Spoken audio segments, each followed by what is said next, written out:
Hi, everybody. Welcome back to the show. This is our first episode of 2022. It is January 8th, and this is the weekly roundup. We have a lot to talk about. In fact, there's so much that I wasn't able to put it all into one episode. So I'm going to cover a lot of this stuff in the episode next week.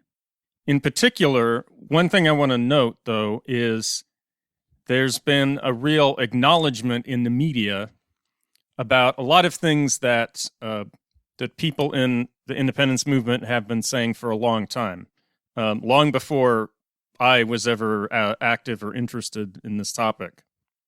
So, for example, we have been talking for a long time about the possibility of increased political violence in America, the possibility of civil conflict or even civil war.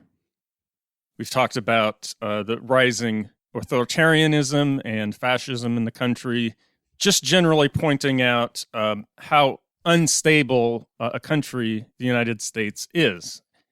And if you go back and look over the past few years, you'll see that a lot of the warnings or a lot of the statements that have been made by people in the independence movement were not taken too seriously, or were not even acknowledged at all. If there was any acknowledgement, then it was pretty dismissive.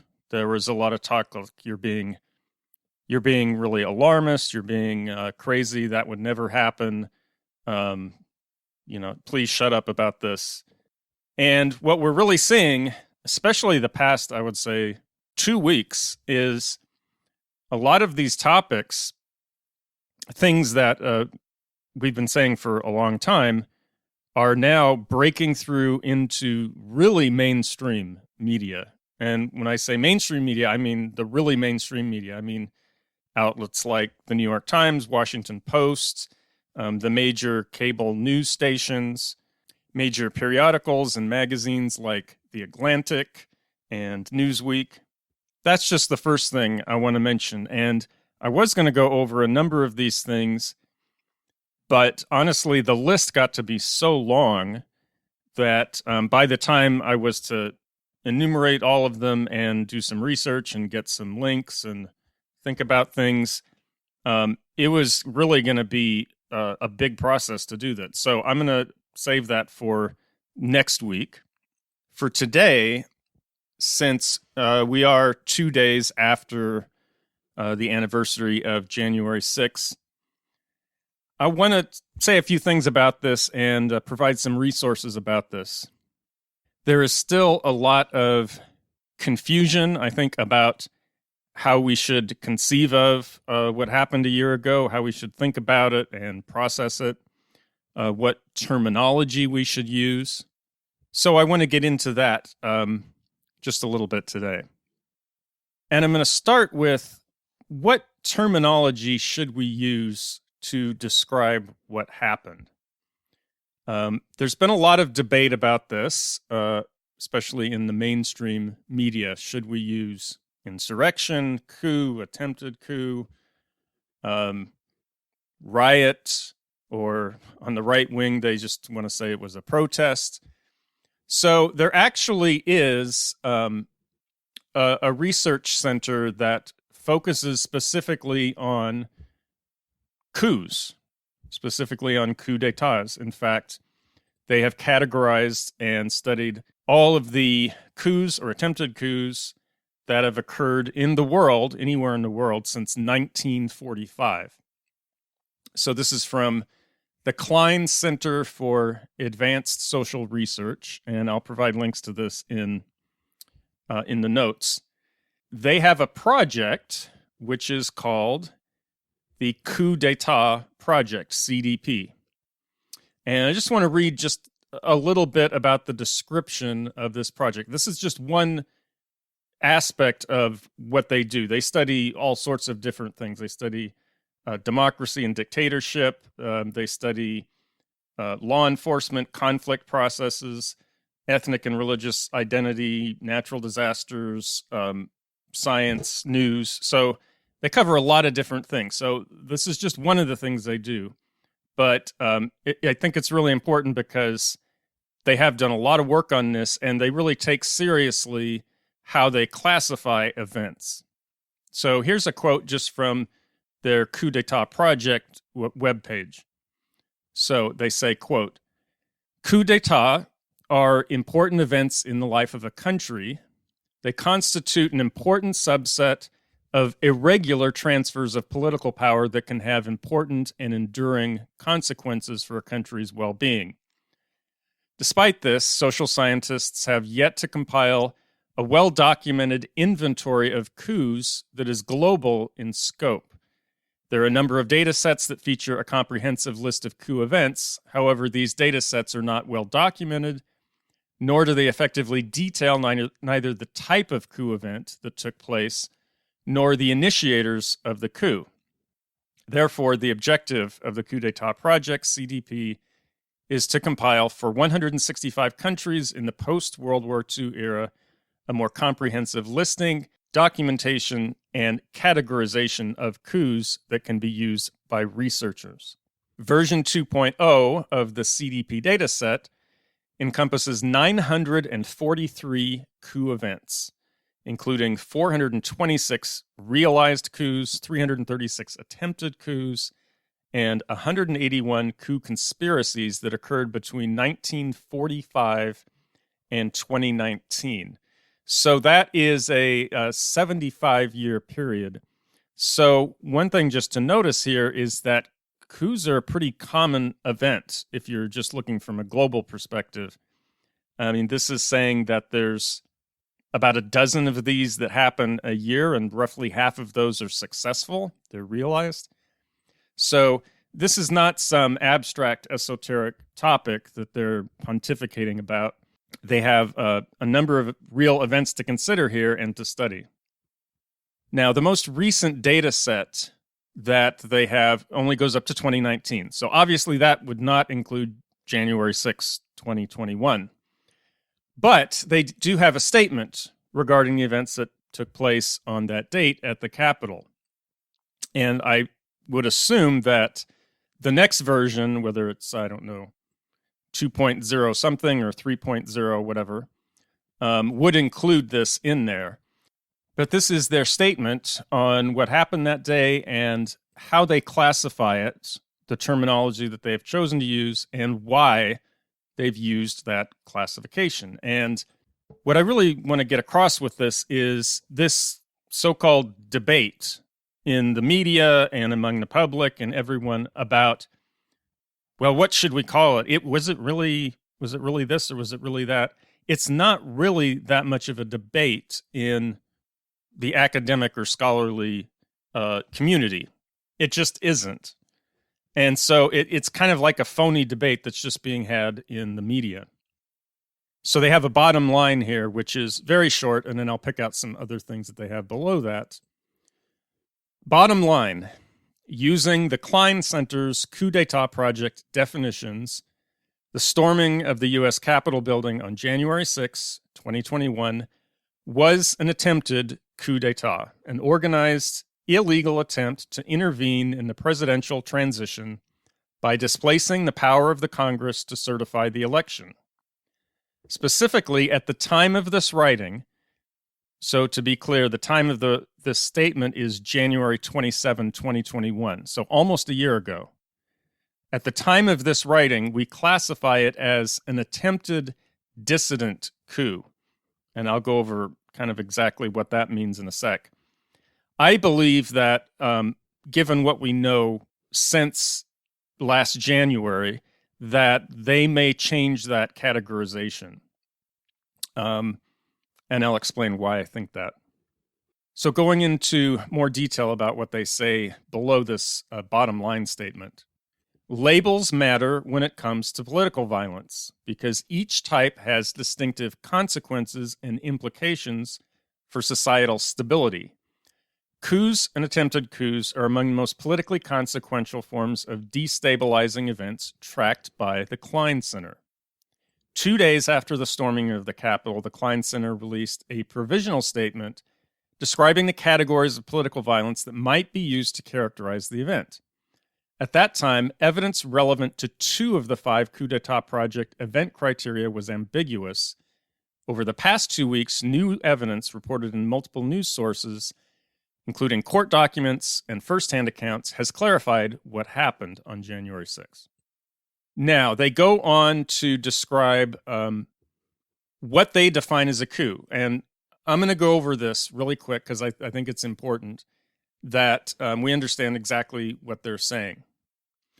So, again, quoting, the Klein Center defines a coup as, quote, an organized effort to effect sudden and irregular, for example, illegal or extra-legal, removal of the incumbent executive authority of a national government, or to displace the authority of the highest levels of one or more branches of government.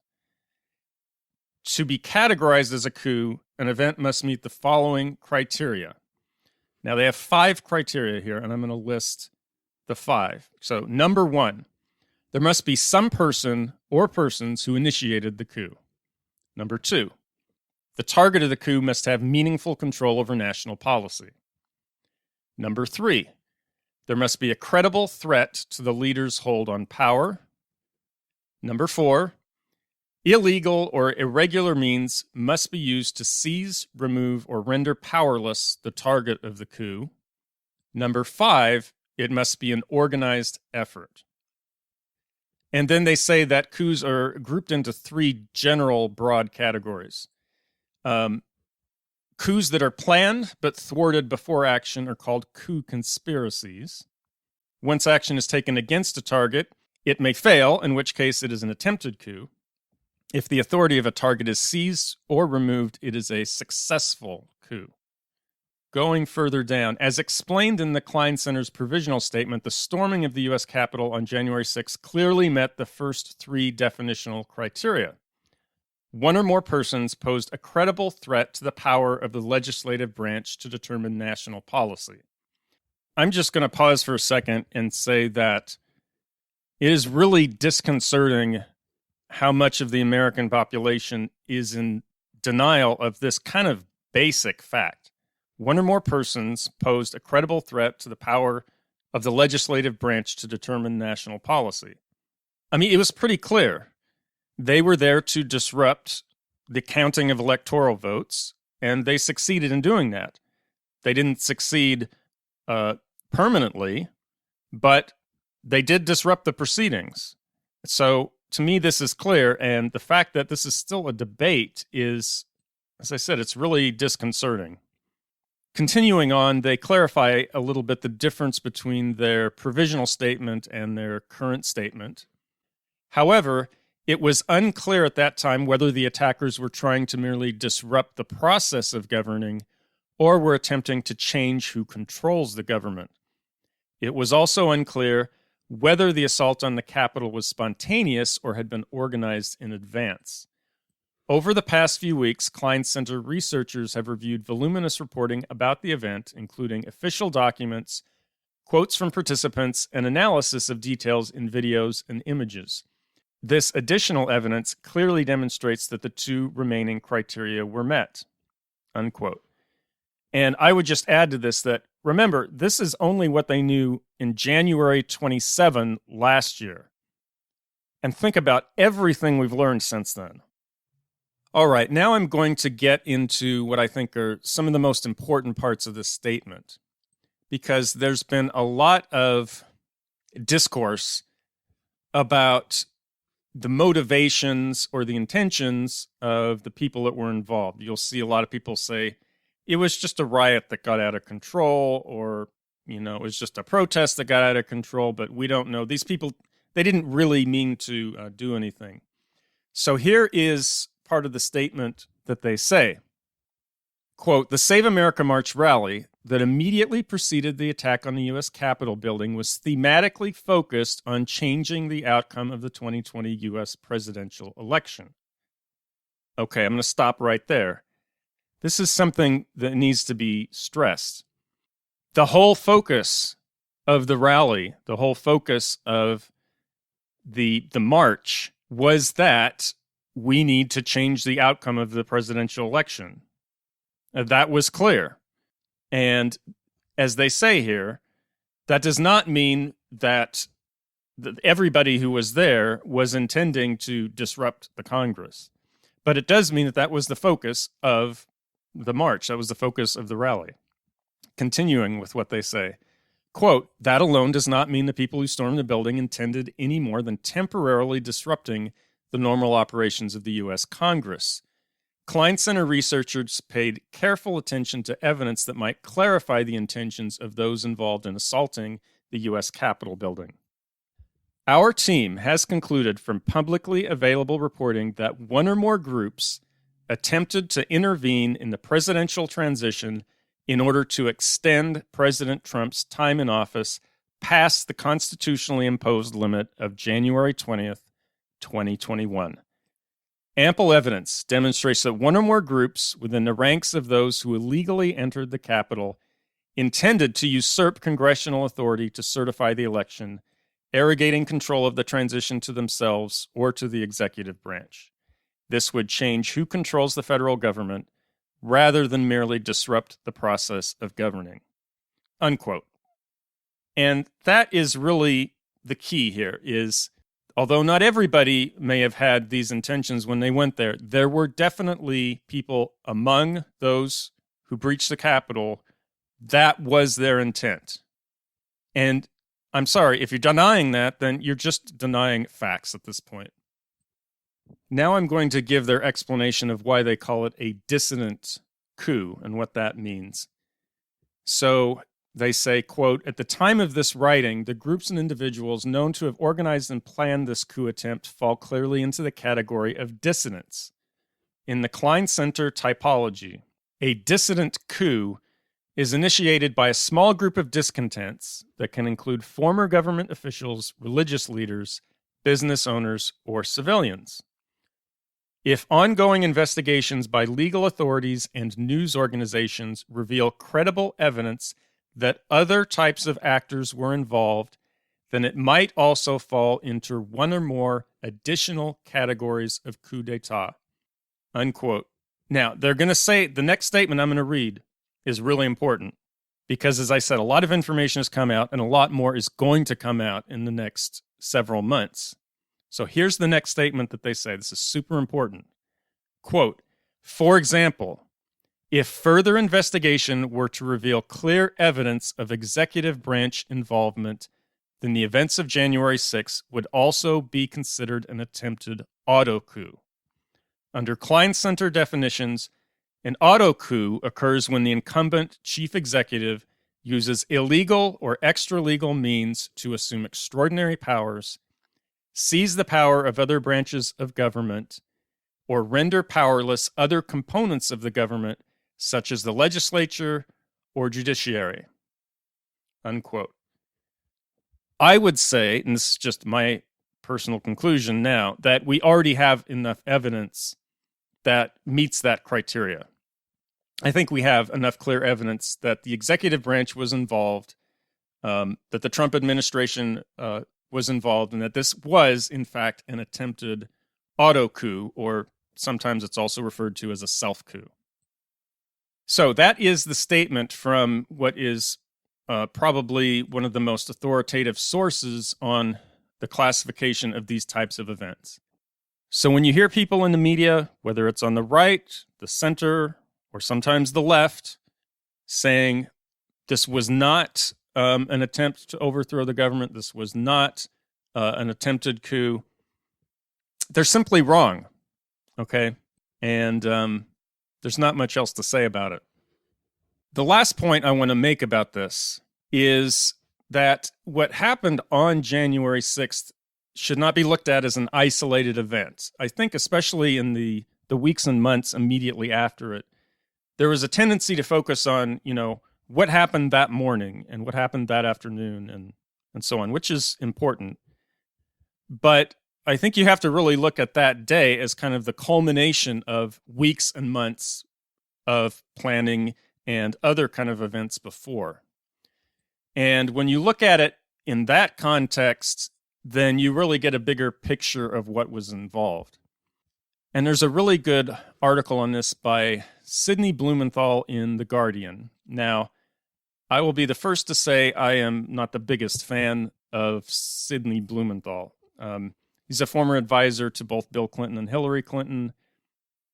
Yeah, I'm not the biggest fan of him just politically. However, the article that he wrote here is really spot on, and I think everyone should read it. So I'll quote just a little bit from this article. So it's entitled, "The Insurrection is Only the Tip of the Iceberg." Quote, "The insurrection was not the coup itself. It was staged as the coup was failing. The insurrection and the coup were distinct, but the insurrection emerged from the coup. It has been a common conceptual error to consider the insurrection alone to be the coup. The coup, however, was an elaborate plot developed over months to claim that the votes in the key swing states were fraudulent, for Mike Pence, as the presiding officer of the joint session of the Congress, to declare on that basis that the certification of the presidential election on the constitutionally mandated date could not be done, to force that day to pass into a twilight zone of irresolution, for House Republicans to hold the floor, brandishing the endless claims of fraud, to move the decision to the safe harbor of the House of Representatives, voting by states, with a majority of 26 controlled by the Republican Party, to deny both the popular vote and the Electoral College vote to retain Trump in office, for protests to break out at federal buildings, and for the president to invoke the Insurrection Act to impose law and order." Unquote. Yeah, that was the plan. And it wasn't really a secret either. I mean, I talked about it after the election. I talked about it in the interregnum period between after the election and before January 6th on my own YouTube channel at the time. But this wasn't hard to figure out. This was all public information that they were openly talking about this. The plan was pretty widely available. And so I agree with Blumenthal here that we really have to look at what happened on the 6th as kind of the last-ditch effort. It was like the last resort to kind of push this across the finish line. The real plan was not to have this kind of insurrection happen at the Capitol. The plan was for everything to go smoothly, for Mike Pence to play his part, for kind of a constitutional or political crisis to happen, for protests to erupt, and then for the President of the United States to say, that's it, we're imposing martial law, here's the Insurrection Act, and who knows what happens from there. That was the plan, and that's the plan that didn't go the way that they wanted it to. So Blumenthal continues, quote, "The coup was thwarted by the Justice Department's rejection of Trump's strong-arm tactics, the Pentagon's denunciation of any hint of imposing martial law, the rebuff by state election officials to Trump's claims of fraud, and finally, Pence's refusal to utter his scripted lines." Unquote. And the point I want to make here, because I think this is probably one of the most important points in the whole article, is notice that the reason that this failed was because of individual actions. In other words, it's because individuals did certain actions at certain times or refused to do certain actions at certain times. And if those individuals had not done those actions or had done actions that they did not do, then this could have turned out differently. And so what we see is that a government is more than the piece of paper that defines it. It's more than a written constitution. It's lived out every day. And if the people that are living out the document that founds the country or that governs the country, if they decide not to believe in that piece of paper or what it says anymore, then it doesn't matter. The piece of paper is not going to protect you. I think there's a sense that a lot of people have that, well, the Constitution says this and the Constitution says that and the law says this, so this couldn't possibly happen. I mean, it's written down, it's in the law, it's in the Constitution. I mean, those are only so good as people abide by them. And if people just decide, we don't care what the Constitution says, we don't care what the law says, then it doesn't matter. It's just a piece of paper. Now, Blumenthal also goes through a whole history of the effort to undermine the election, which really goes well beyond Trump. Trump was really, the figurehead of this, but there's a number of right-wing organizations funded by billionaires that have really been developing this apparatus for a long time. So, quote, more than a year before the election of 2020, in August 2019, conservative operatives and closely connected right-wing organizations began preparing a strategy for disputing election results. A political process working group focused on election law and ballot integrity was launched by Lisa Nelson, CEO of the American Legislative Exchange Council, ALEC, heavily funded by the Koch brothers' dark money syndicate, the Donors Trust. Nelson is also a member of the Secretive Council on National Policy, CNP, composed of more than 400 right-wing Republican leaders, a roster that includes Ginny Thomas, the ubiquitous right-wing zealot and wife of Supreme Court Justice Clarence Thomas, and Leonard Leo, vice president of the Conservative Federalist Society and Judicial Crisis Network, a $250 million dark money operation to pack the federal courts and deny Democratic appointments to the bench, according to Democratic Senator Sheldon Whitehead. So this is really the story, that this is not just Trump. So the media, if you watch the mainstream media, you will think that, well, this is just Trump's idea. Trump wanted to stay in office, and it's because his ego was bruised and he can't accept losing, and and so on and so forth, that he just decided to take it to this next step, and he didn't want to leave office. And what this is showing, what he's really showing in this article, is that, no, it goes beyond Trump, that this is really who the Republican Party is now. They've been undermining democracy independent of Trump long before the 2020 election. And it involves many organizations and groups and other individuals. It's more than just the Trump administration that was involved in this.